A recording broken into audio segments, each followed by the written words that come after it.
The dust hung thick in the air as Maria stumbled through the canyon, her breath coming in ragged gasps. 3 days she'd been running now, 3 days since she'd escaped from the reservation, where the soldiers had tried to hold her people like cattle. Her feet were raw and bleeding, wrapped in strips torn from her buckskin dress, and hunger gnawed at her belly like a living thing. She could hear them behind her, distant but persistent. The cavalry didn't give up easy, especially not when one of their prisoners slipped away in the night. But Maria had learned to move like smoke through these mountains, taught by her grandmother before the soldiers came, before everything changed. As the sun began its descent, painting the sky in shades of crimson and gold, she spotted a ranch house nestled in a small valley below. Smoke rose from the chimney, promising warmth and, perhaps, food. It was dangerous approaching a white man's home, but she had no choice. Her strength was failing, and if she didn't find shelter soon, the desert would claim her before the soldiers ever could. The rancher was mending fence posts when she emerged from the scrub brush like an apparition. He was younger than she'd expected, perhaps 30 years old, with sun-weathered skin and careful eyes.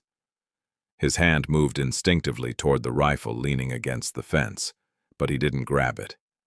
Instead, he studied her, taking in her torn clothing, her exhausted stance, the desperate pride still burning in her dark eyes. "Please," Maria said in halting English, the word foreign on her tongue. "Help." For a long moment, he said nothing. She could see him weighing the consequences, understanding immediately what she was, where she'd come from. The cavalry had been through these parts just yesterday, asking questions, showing wanted notices. But something in her face must have moved him, because he finally nodded slowly. "Come inside," he said, quickly, before anyone sees. His name was Thomas McCready, and he'd inherited this small ranch from his father 2 years ago.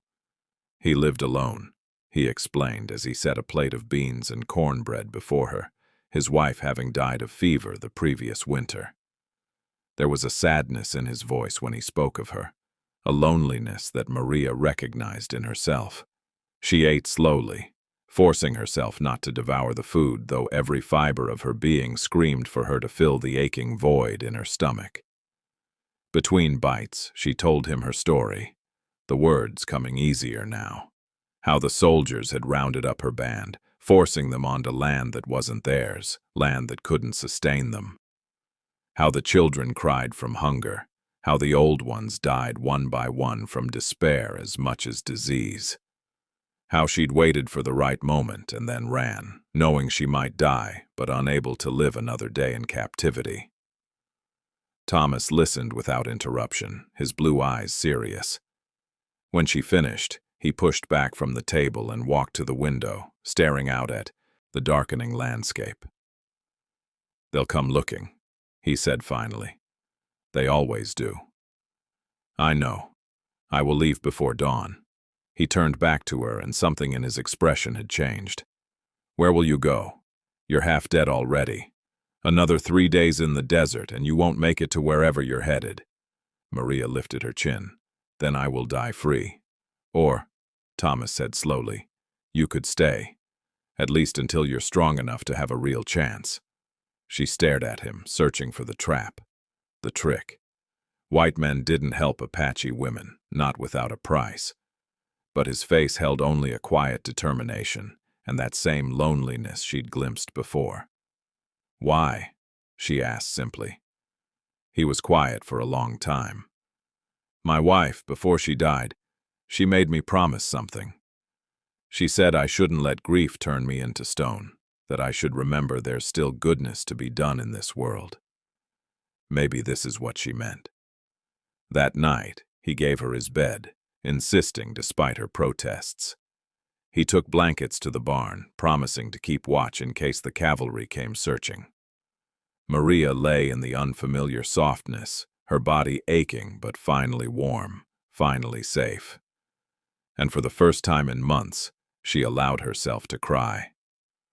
The soldiers came 2 days later, Maria heard their horses before Thomas did, and she scrambled from where she'd been helping him in the garden, ready to run. But Thomas grabbed her arm. "The cellar," he said urgently. "There's a space behind the preserves. Get in there and don't make a sound, no matter what you hear." She wanted to argue, to tell him not to risk himself, but there was no time.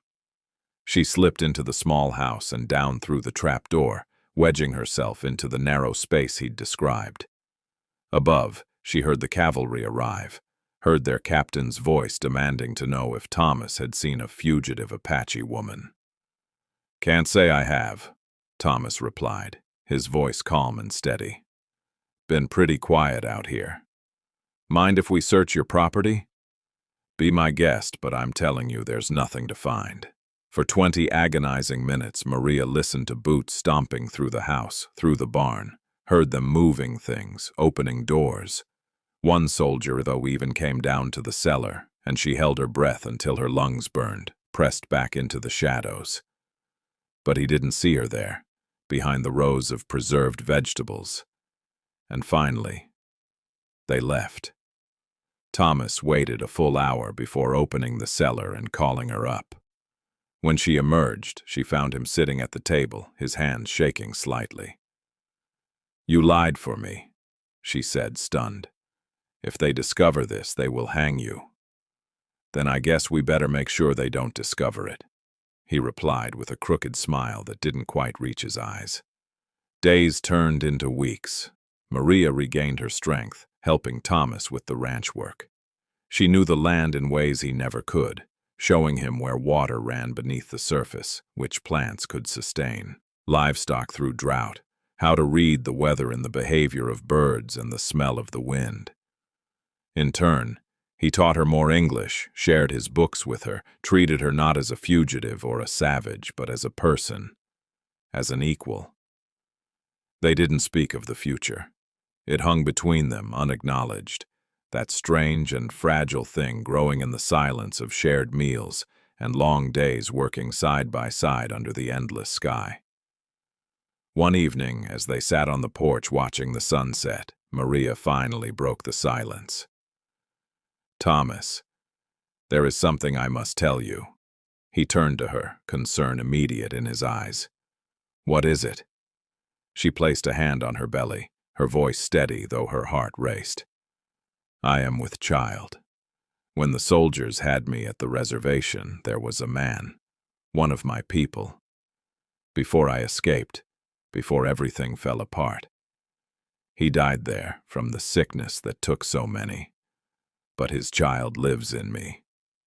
She watched his face carefully, waiting for the rejection, the anger, the disgust. Instead, after a long moment, Thomas simply nodded. "How far along?" 3 months, perhaps 4. I was not certain until recently." He was quiet, staring out at the horizon where the last light was fading. When he finally spoke, his voice was soft. "A child. There hasn't been a child in this house since I was born here myself." "I understand if you want me to leave," Maria said, though the words hurt to speak. "You have already risked so much." "Leave?" Thomas turned to her, and in his eyes she saw not rejection, but something else entirely, something that made her breath catch. "Maria, I don't want you to leave. I haven't wanted that for weeks now. I just didn't know how to say it." He took a breath. "When you came here, half dead and desperate, you reminded me that life goes on, that there's still something worth fighting for in this hard world. And now you're telling me there's going to be a baby." He reached across the space between them and took her hand, carefully, giving her every chance to pull away. She didn't. "Stay," he said, "both of you. Let me help you raise this child. Let me give you both a home. The soldiers, let me worry about the soldiers. We'll say you're my wife, that you came from back east after my first wife died. Your English is good enough now to pass. We'll make up a story, create papers if we need to. This ranch is remote enough that most people don't ask too many questions. You would do this? Maria whispered. You would claim another man's child as your own. That child is going to need a father, Thomas said simply. And I find that I very much want to be that father, if you'll let me. If you'll stay. Maria thought of her grandmother, of the stories she'd told about Coyote and Crow, about how the world was always changing, always surprising, how survival sometimes meant adapting in ways you never expected. She thought of the child growing inside her, the child who would need protection, love, a chance at life. She thought of this quiet man who had risked everything for a stranger, who looked at her not with pity or possession, but with respect and something deeper, something that had been growing between them like grass pushing up through hard-packed earth. I will stay, she said finally. We will stay.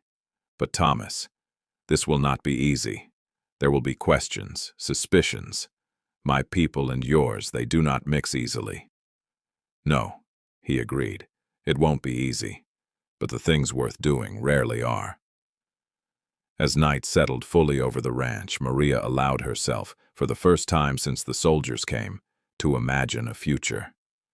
Not the future she'd planned, not the life she'd expected, but something new. A child who would grow up knowing both worlds, a home built not on what was owed or expected, but on choice and courage. A partnership forged in desperation, but sustained by something far stronger. We're going to have babies, she said softly, using the plural because somehow she knew this wouldn't be the only child, that this strange new family they were creating would grow and persist despite everything against it. Thomas smiled, a real smile this time, and squeezed her hand. Yes, he said. I suppose we are. Above them, stars emerged one by one, the same stars that had guided Maria through her desperate flight, now witnesses to this unexpected refuge she'd found. The night was cool, but not cold, and from somewhere in the darkness came the cry of a coyote, wild and free and full of impossible survival. Tomorrow would bring its own challenges. There would be more close calls, more lies to maintain, more moments of fear that discovery would tear apart what they were building. But tonight, sitting on the porch of the ranch house, a fugitive woman and a lonely rancher had found something neither had been looking for, something neither had dared hope for in this harsh and unforgiving land. They had found each other, and that would have to be enough.